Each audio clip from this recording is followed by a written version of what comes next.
Hugo, it is a fascinating story, but technically, for the sake of our students, he said that it was not the right size. And you said that you had just paid $5 for it. Maria, we were at a donut shop. If I walked in there using the past perfect, the guy would have thought I was a time traveler from the 1800s. Perhaps, but accuracy is the foundation of clarity. And flow is the foundation of not being that guy at the party who sounds like a textbook with legs. Hello, everyone, and welcome back to Mrs. English Interactive. I'm Maria, your structure specialist. And I'm Hugo, your communication coach. Today, we're tackling one of the biggest friction points for intermediate learners, that awkward moment when you have to tell a story about something someone else said. Precisely. In linguistics, we call this reported speech or indirect speech. It's where your brain usually starts to smoke because of all the technical backshifting required. Wait, backshifting? Can we get a translation? Of course, technically, backshifting is the mechanical process of moving a verb tense back one step into the past when reporting a statement. Got it. So a backshift is just a tense step back. It's like taking a step away from the present moment because the conversation is already over. Exactly. If the original words were in the present simple, they step back into the past simple. If they were in the present continuous, they move to the past continuous. It's a logical progression to show that the event is no longer happening. Here's the thing, Maria. This is exactly why our stuck intermediates feel so robotic. They're in the middle of a great story. They want to tell you what their boss said, and suddenly they have to do grammar math. They're thinking, okay, he said, I am busy, so am is present, so I need the past. He said he was busy.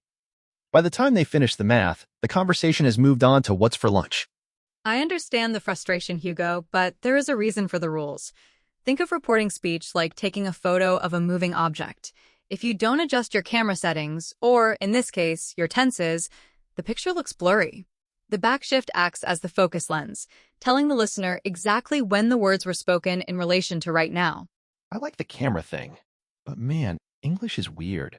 Why do we have to change the pronouns too? You know, the deictic shift? Oh, look at you using the technical terms. Yes, the deictic shift, or what we can call perspective flipping, is essential. If I say, I am hungry, and you report it as, Maria said I am hungry, the listener will think you are the one who needs a sandwich. We must change I to she to maintain the correct identity. Right. Perspective flipping. It's about making sure we know who's who. But Maria, let's talk about the real world for a second. Learners study these backshift tables for hours. They memorize can becomes could and will becomes would. They get it 100% right on a paper test. But then they go to a coffee shop and they freeze. Why? It is what we call grammar anxiety. At the intermediate level, learners are often caught between two worlds. They know enough to realize they might make a mistake, but they haven't reached the autopilot stage where the correct form comes naturally. They are hyper-aware of the helper words, the auxiliary verbs, and they get stuck trying to remember if they need did, was, or had. Exactly. It's that stuck intermediate plateau. You're not a beginner anymore, so you feel like you should be perfect. But the rules feel like ghosts in the machine, haunting you while you try to speak. That is a wonderful analogy, Hugo. The rules aren't there to haunt you. They're there to provide a safety net. For instance, in a job interview or a formal email, using the correct backshift shows a high level of professional competence. It tells the employer you have a sophisticated grasp of time and logic. I'll give you that. If I'm emailing a lawyer, I'm definitely going to backshift like a pro. But, and here's the big but, native speakers cheat all the time. If I tell you, hey, the weather is nice today, and you tell your friend 5 minutes later, you might say, Hugo said the weather is nice. You didn't move it back to was. Technically speaking, you are correct. If the situation is still true, if the weather is still nice at the moment you are speaking, the backshift is optional. We call this reporting a permanent truth. Permanent truth. I like that. It sounds like a superhero name. So, if the fact is still alive, we don't have to kill it by putting it in the past. That's a bit dramatic, but yes. However, for exams like IELTS or TOEFL, the traditional orientation is always to backshift. We want our students to be safe first, then flexible. Safe first, flexible later. I can get behind that. But coming up next, I want to talk about how we really tell stories in 2026. Because if you're only using said and told, you're missing out on the secret weapon of every native speaker. Are you referring to the quotative like? You know it. The like revolution is coming. But first, I think we both need a little step back of our own. Indeed. Let's take a short break to let those tenses settle. When we return, Hugo will explain why he was like is taking over the world. Don't go anywhere. We'll be right back. Indeed. If segment 1 was the foundation, segment 2 is the architecture.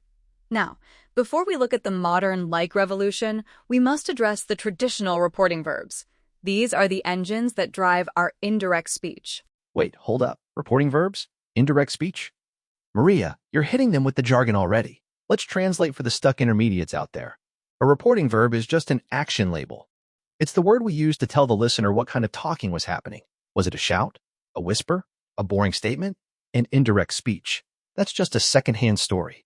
You're not giving the words fresh. You're reheating them. Reheating them. I suppose that is accurate. In a traditional setting, we use said or told, but for the intermediate learner, the friction often comes from choosing between these two. Technically, told requires an indirect object, or what we should call a receiver. You must tell someone. You cannot simply tell that it is raining. Exactly. Here's the thing. If you don't have a person in your sentence, just use said. If you have a person, use told. He told me, not he said me. That's a classic plateau mistake that makes you sound, well, a bit like a robot with a glitch. But even if you master said and told, you still face the subordinate clause challenge. Subordinate clause. Translation. A hitchhiker sentence. It's a part of the sentence that can't drive the car by itself. It has to hitch a ride on the main part, like he said. A hitchhiker sentence. I like that. Now, let's look at the mechanical heart of this lesson, the backshift table. When we use a past tense action label like said, the timestamp of the story must change. If they said, I am hungry, you report, he said he was hungry. If they said, I have finished, you report, he said he had finished. Stop. Maria, I can feel the audience's brains turning to jelly. This is exactly why people stop trying to tell stories in English. They are trying to remember if, have finished, the present perfect becomes the past perfect. It's too much math. But Hugo, precision matters. If you are in a professional environment, or if you are writing a report for your professional context, backshifting is how you show you are a sophisticated speaker. It's the difference between a blurry photo and a sharp one. Okay, I hear you. But what if I told you there's a way to skip the math? What if I told you there's a secret weapon that native speakers use to bypass all those backshift rules? You are talking about quotative like, aren't you? I'm talking about the voice switcher. In the real world, instead of saying, my boss said that I had to finish the report by Friday, we say, my boss was like, yo, I need this Friday. Yes, the be-like phenomenon. Linguistically, be-like serves a completely different function than said. While said focuses on the gist or the description, be-like is a depiction. It is a performance. A performance? That's it! When I say he was like, I'm not just reporting words. I'm reporting the music of the sentence, the intonation, the facial expressions, the vibe. If my friend was angry, I don't say, he said he was angry. I say, he was like, get out of here, and I make an angry face. And that is the key difference. Research shows that be-like allows the speaker to recreate the emotional content. However, and this is a very important however, you are essentially using direct speech inside a secondhand story frame. This means you don't have to backshift. You keep the original timestamp of the speaker. Boom. No math. If you use he was like, you just say exactly what they said. You don't have to flip the tenses. You don't have to worry about the helper words. You just act it out. It's like a get-out-of-jail-free card for grammar. It is also, as some might say, a laziness card. Hey, I prefer efficiency. Think about it. As an intermediate learner, your brain is already working at 100% capacity just to find the right vocabulary. If you have to calculate backshifting while also trying to be funny or engaging, you're going to crash. Be Like is the background app that saves your battery. While I agree that it is more perceptually engaging and vivid, we must warn our students about the register. Hugo, would you use he was like in a meeting with a CEO? Probably not, unless the CEO is super chill. That's the LinkedIn versus TikTok rule we always talk about. He said that, is your LinkedIn suit. He was like, is your TikTok hoodie. You need to know which one to wear to the party. Exactly. And there is one more nuance. Be like doesn't promise accuracy. If you say she said, people expect the exact truth. If you say she was like, you are telling them, I'm giving you the vibe of what happened, not necessarily a word-for-word transcript. And honestly, in 90% of daily life, the vibe is all that matters. If I'm telling you about a crazy person on the subway, you don't need a transcript. You need the drama. I suppose you are right. But don't forget the modals. Even in stories, if you want to sound advanced, you have to remember that can becomes could and will becomes would. It's those word best friends that give your English that polished, professional sheen. Okay, Maria, I'll give you the modals. But only if you admit that he was like is the most powerful tool for conversational confidence we've ever taught. I will admit, it is effective for a certain interactional authenticity. I'll take it. All right, we've covered the why and the how. We've looked at the 10-step back and the voice switcher. But how do you actually do it without freezing up? We are going to tackle that right after the break. Hugo is going to put me through a real-world test to see if I can actually use his voice switcher without sounding like a dictionary. Oh, it's going to be glorious. Maria's going to slay, as the kids say. I highly doubt I will slay, Hugo, but I will try. Stick around, guys. We'll be right back with the application. I am prepared for the challenge, Hugo. I have reviewed the sociolinguistic parameters of interactional authenticity. Maria, stop. You don't review a vibe. You feel it. See, this is exactly what our stuck intermediates do. They try to treat a coffee shop conversation like a chemistry experiment. Structure provides a safety net, but for the sake of our community, I am willing to step out of my comfort zone. What is the first scenario? Okay, here's the setup. You're at a birthday party. Our friend Sarah just told you a story about her terrible date last night. Sarah said, and I quote, I am never going out with him again because he spent the whole night talking about his cat. Now, tell the group what happened using the 10-step back first. Very well, Sarah said, past tense, that she was tense shift, never going out with him again because he had spent, past perfect, the entire evening discussing his feline companion. Technically right, but socially, Maria, you sound like a police report. Feline companion? Who says that at a party? It was a precise description.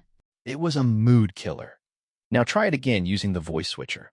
Use the quotative like and give us some performance. Remember, be like is a depiction, not just a description. So, I should use the voice switcher to report the music of the sentence? Yes. Channel Sarah's frustration. Go! So, I saw Sarah, and she was like, I'm literally never seeing him again. And she was like, he just talked about his cat for 3 hours. There it is. Did you hear that? No backshifting, no had spent, no feline companions. You just used the original words but wrapped them in, she was like.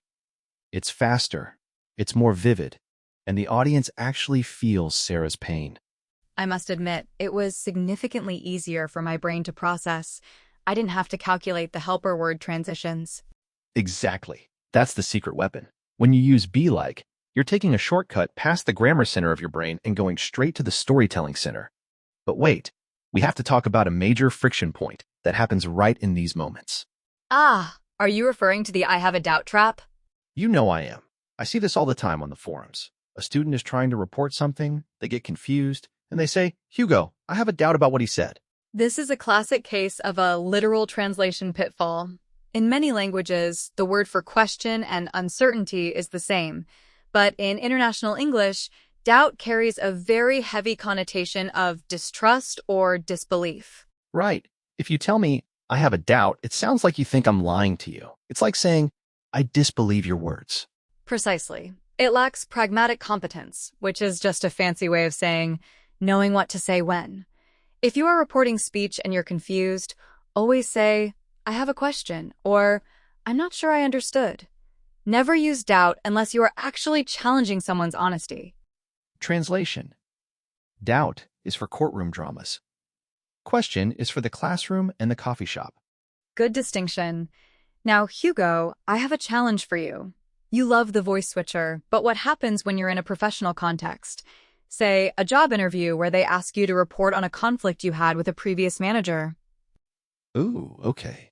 If I'm in an interview and I say, my manager was like, you're late, and I was like, no, I'm not, I am not getting that job. Consequently, you must use the LinkedIn suit of English. You got it. In that room, I'm using the 10th step back. I'd say, my manager mentioned that I had arrived late, and I explained that there had been a delay on the subway. Beautifully done. You used mentioned and explained. Those are sophisticated action labels that show you understand the nuance of the interaction. See? It's all about the register. You've got to know if you're wearing the hoodie or the suit. And for our stuck intermediates, the goal is to have both in your closet. Don't let the rules freeze your story, but don't let the slang ruin your interview. I think that is the perfect place to wrap up the lesson. We've covered the mechanical backshift, the like performance, and the cultural pitfalls of doubt. Wait, before we go, we need the TLDR, the text message summary for the folks at home. Of course. Here is your summary. And Hugo. If it's an exam or an interview, step the tense back. If you're with friends, just use he was like and act it out. Oh, and never say I have a doubt when you just have a question. Nailed it. Thank you everyone for joining us for this deeper dive. If you found this helpful, please do like and subscribe to the channel. It helps us keep the lights on here at the studio. And let us know in the comments, what's a story you've been dying to tell? Try reporting it using the voice switcher, and we'll check your vibe. We will see you next time on the Mrs. English Interactive Podcast. Keep flowing. Keep connecting. Peace.